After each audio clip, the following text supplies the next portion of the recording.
The day has finally come. It's finally here. The Florida Gators have fired Billy Napier. I've been advocating for this for the past 3 videos on this channel. I'm so relieved because there was a part of me that just thought Strickland wasn't going to do it. I know that sounds crazy, but this man has been given so many excuses. He was never a good head coach. He just was never a good head coach. And I'm just so glad to see him gone. I would rather literally anybody, be the head coach of the Florida Gators rather than Billy Napier. And I've gone through all my grievances with him in my previous video where I kind of went through who I think are my favorites for the head coaching job, but I didn't really go through who I think is actually going to take over. And that's what this video is going to be about. Who I actually think is in the legitimate running for this job going forward here in Florida. As you know, I'm a big Florida Gator fan. I love the Gators. I've been a fan since I was a kid, and I watch every single game. I'm all in on the Gators, no matter how bad, no matter how good we are. And with this man right here, we have been terrible. And that really tests your loyalty as a fan. And I'm ready for a new era in Gainesville. I cannot wait for it. I just hope this time we make the right hire, because this was a terrible hire. I didn't like it from the jump, taking him from the Sun Belt. I didn't like it at all. So Billy Napier fired, and that leads us into the first hire. He leaves a massive hole here now in Gainesville. It's going to be a well-coveted job. People are going to want this job. The Gators have a good roster. We have all the resources here to be a championship playoff contender, but we've had the wrong leadership for the last 10, 15 years. We just have not been able to get it right. And hopefully, I pray to God we get it right this time. And there's a lot of good names out there. There's a lot of really enticing names that I think would absolutely be interested in this job. And the first one, these are going to be in order of who I think is the most likely to the least likely. The most likely is going to be Lane Kiffin. It's the most obvious one. It just is the most likely option here. Florida, the boosters, they love this guy. They love Lane Kiffin, and for good reason. They love Lane Kiffin. Strickland has already been rumored to be calling people close to Lane Kiffin and trying to get him on the phone for a job opportunity, which I entirely understand. He has a fantastic resume. He's made stops at Tennessee, at USC, at FAU, and of course now Ole Miss. He hasn't quite made the playoffs yet, and he hasn't won the SEC championship game, but he's got 2 Conference USA titles in 2017 and 2019 with FAU, and he's got a winning record everywhere he's been. He was briefly the head coach at Tennessee, where he went 7-6.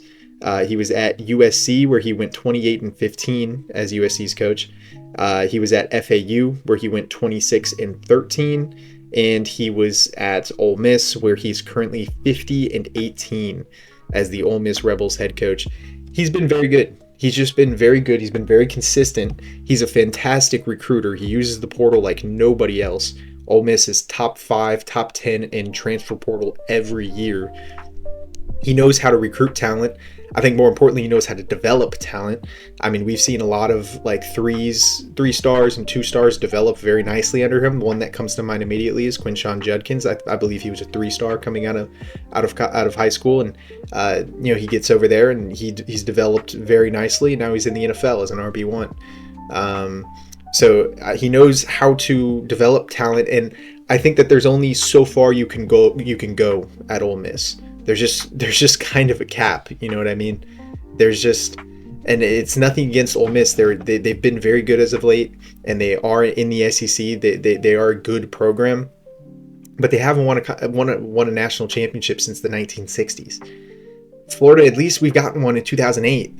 Like we recently were there, and we were there when it was tougher to get there too. we weren't just selected in the 1960s. We actually were. We were 1-2 against Oklahoma. I believe we were 1, and we actually made the BCS national championship, which is a lot harder than going to the national championship now, because you can only be 1 or 2. You have to finish the year as 1 or 2. So it was a tough. So we can definitely achieve greater lengths than what we've been doing as of late at Florida. And Ole Miss, maybe somebody could get them over that hump at some point, but as of right now, Lane Kiffin's 50-18 is their best coach they've had in years, and he hasn't been able to. And I don't think that's an insult on Lane Kiffin. I think it's more so the program. You can't take Mississippi all the way, in my opinion. You can do that at Florida. You have the resources to do that at Florida. It's gonna be a tough ask at Ole Miss. But yeah, he's coached 68 games. The season's still ongoing, and funny enough, we're gonna have to actually play Ole Miss and Lane Kiffin before this year is up. But yeah, I believe that this is the most likely choice here. It's the most likely hire, and I would like this hire. I would absolutely like this hire. He's been good everywhere he's been. He's been consistent. He's got a winning record everywhere he's been. He comes from the Alabama Saban coaching tree. I just think he is tailor-made for Florida, and not only that, he grew up looking up to Steve Spurrier. He's always looked up to him. So to be the next up, the next legendary coach here after Spurrier and Meyer, that I believe would be extremely enticing for him. And I do think that if we were to offer him the right money, I do think he would take it. So yeah, Ole Miss, Lane Kiffin being the most likely option. The next most likely option being Eli Drinkwitz over there at Mizzou. Drinkwitz has beaten us a few times at Missouri, and he's got the Missouri Tigers looking really, really good. And he's just kind of one of those coaches. He's at it's kind of a similar situation as Ole Miss. How far can you take Missouri? How far can you get them? Because you're having a really good tenure over there, and you're still just not getting over the hump. And they're not even doing as good as Ole Miss has been doing as of late. Like, they're dropping 2 or 3 games a year, which for Missouri, that's pretty good. But I think Drinkwitz is a hell of a recruiter too, getting some like crazy 5 stars to come in over there. I remember Luther Burden being one of them. And I mean, he's a hell of a recruiter, and he's had also a winning record everywhere he's been. He was originally started at Appalachian State, where he won the Sun Belt Championship game. He went 12-1 over at Appalachian State. And then he went over to Missouri, where he's currently 44-25 as their head coach. And he's 24-21 in the SEC with back-to-back double-digit wins in 2023 and 2024. And he was the SEC Coach of the Year in 2023. And he's doing all of this at Missouri. Now, look, Missouri's not a terrible program. They're kind of on that level with Ole Miss, in my opinion, maybe like a notch below, but barely. I mean, they're kind of on the same. They're kind of on the same bracket, in my opinion. And Florida usually, right now, we're even worse than these two, and that's just me being honest. But historically, we are one of the better teams in the SEC, and Missouri and Ole Miss, they just don't have the kind of money that we have. Now the question would be, are we willing to throw that money around? Which this year, I think we are. The rumor is that we're willing to spend $14 million max a year on a head coach. And to put that in perspective, Curt Cignetti, who would have been my favorite to hire at Florida, but he just signed a contract with Indiana for $11 million a year, and he's the 3rd highest paid coach. So we're willing to up that by $3 million and go all the way up to $14 million, so we could get a big splash hire. And I think that's what we're going to do. I think we're going to go after a big name, and Drinkwitz is that. Drinkwitz has been very good at Missouri so far. He's been very good. Missouri has been very competitive, and I think as long as he's there, they will continue to be competitive, but we can outpay what Missouri can give him. And I think we'd be a tempting job for Drinkwitz, and we've had a couple battles with Missouri over there while Drinkwitz has been there, and Missouri has come out on top on a few, and we've come out on top on a few.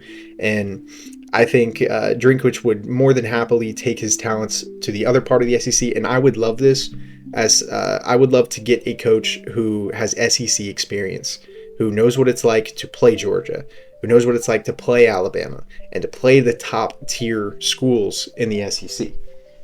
I also, I would like to get an SEC guy, and that's what both of these Lane Kiffin and Eli Drinkwitz hires would be.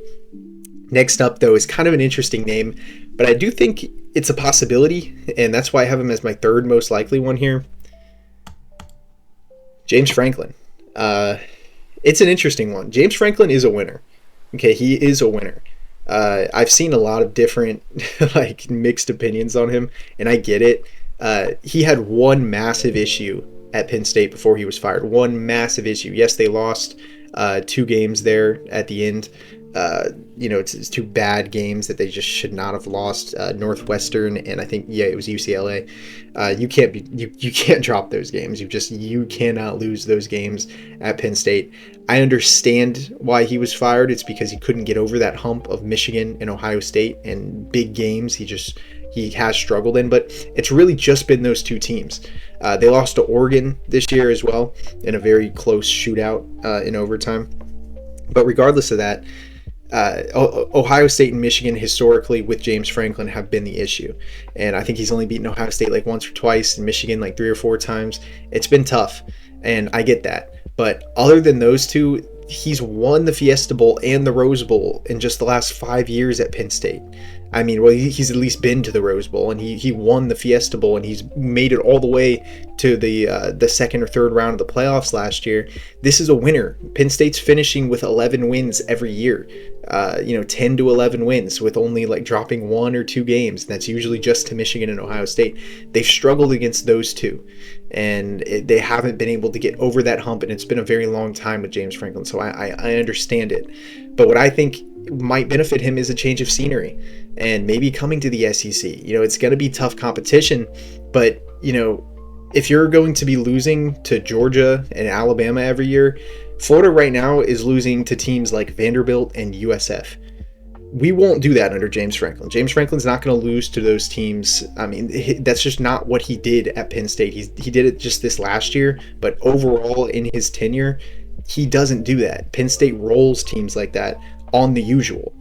And at Florida, we need somebody like that right now because we're dropping games we have no business dropping. And with James Franklin's resume, he's had a very good one, especially at Penn State. He's 104-45 at Penn State. He's won over 100 games as their head coach. He is a winner. And before that, he went 24-15 at Vanderbilt. I mean, he was the one that turned Vanderbilt around a little bit. That's why he got the Penn State job. And he was very good at Vanderbilt, very good at Penn State. So he's been in the SEC before. He does have that SEC experience. Overall, he's 128-60 as a head coach, which is very, very impressive. He won the Big Ten championship. He actually did get them there in 2016. He has a playoff berth and 2 victories in 2024. And he defeated SMU and Boise State and was defeated by Notre Dame in the semifinal.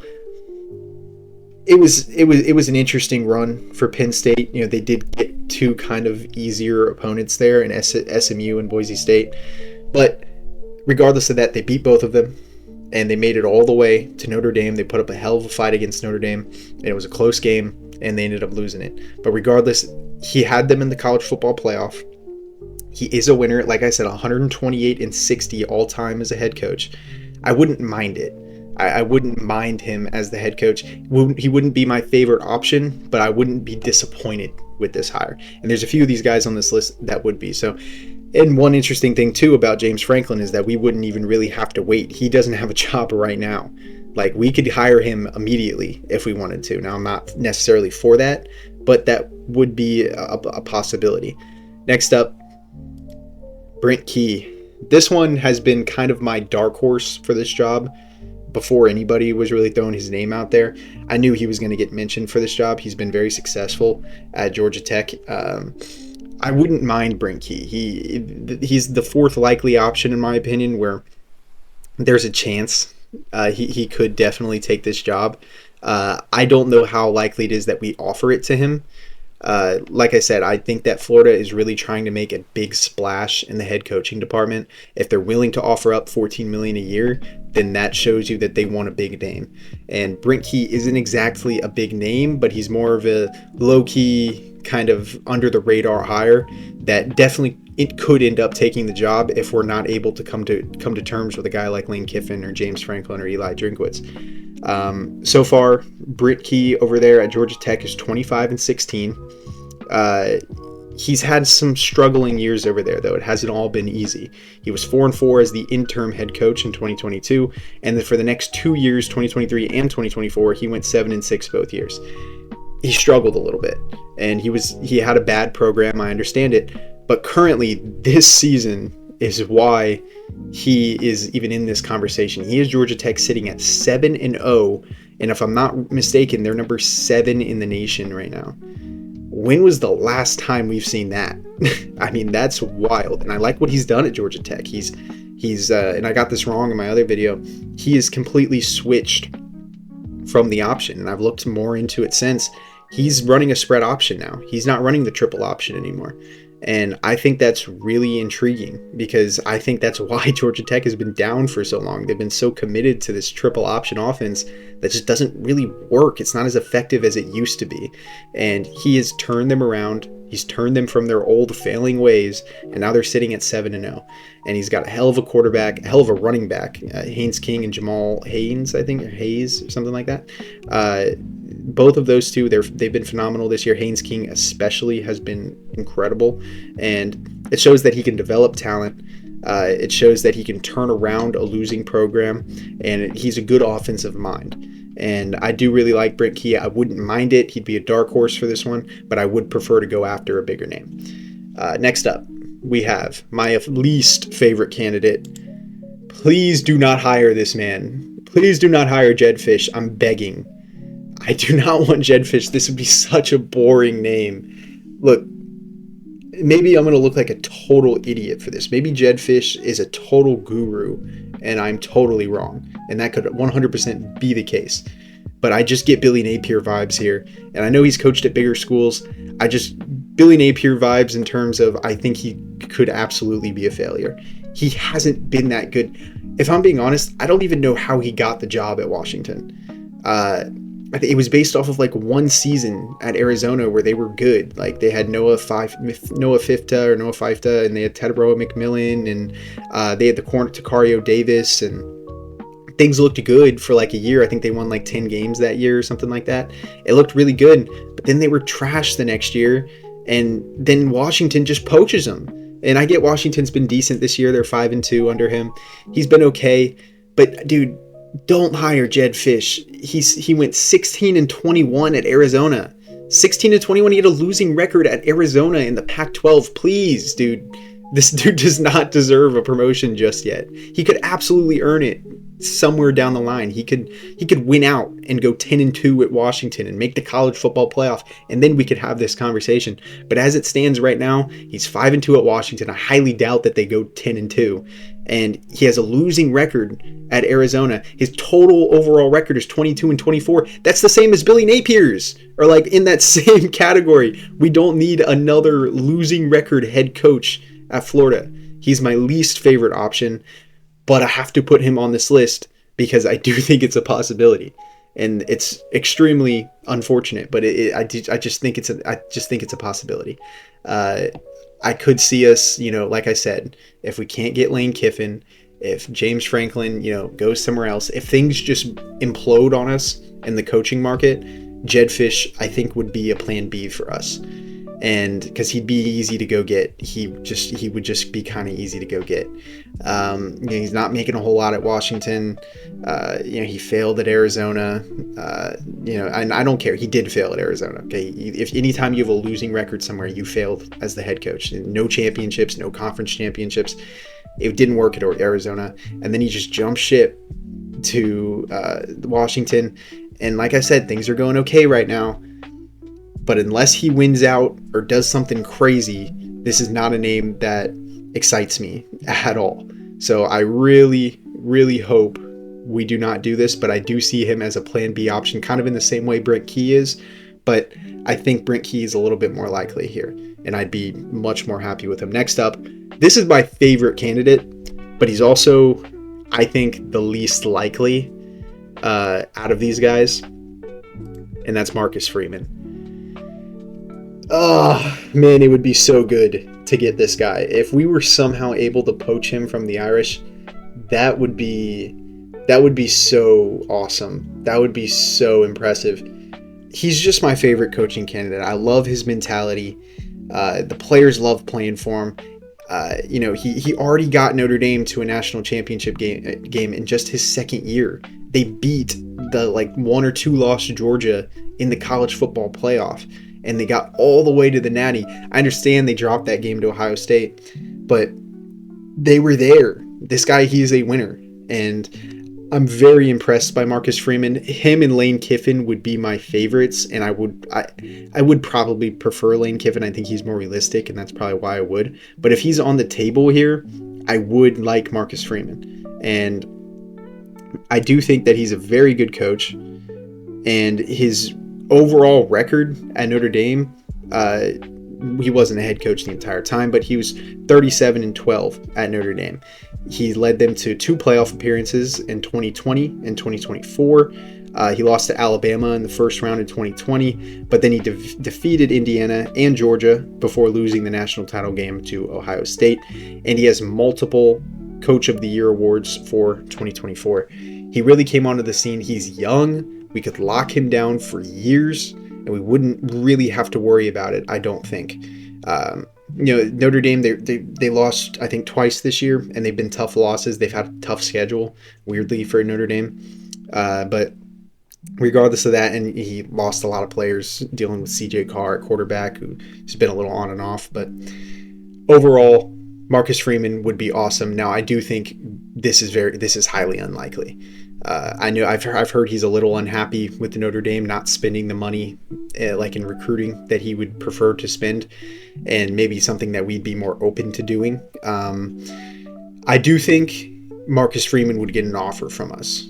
I do think he would be somebody that we would offer on. I just see it highly unlikely that he leaves Notre Dame, because I just don't see a reason why. You can win at Notre Dame. You just got them to the Natty.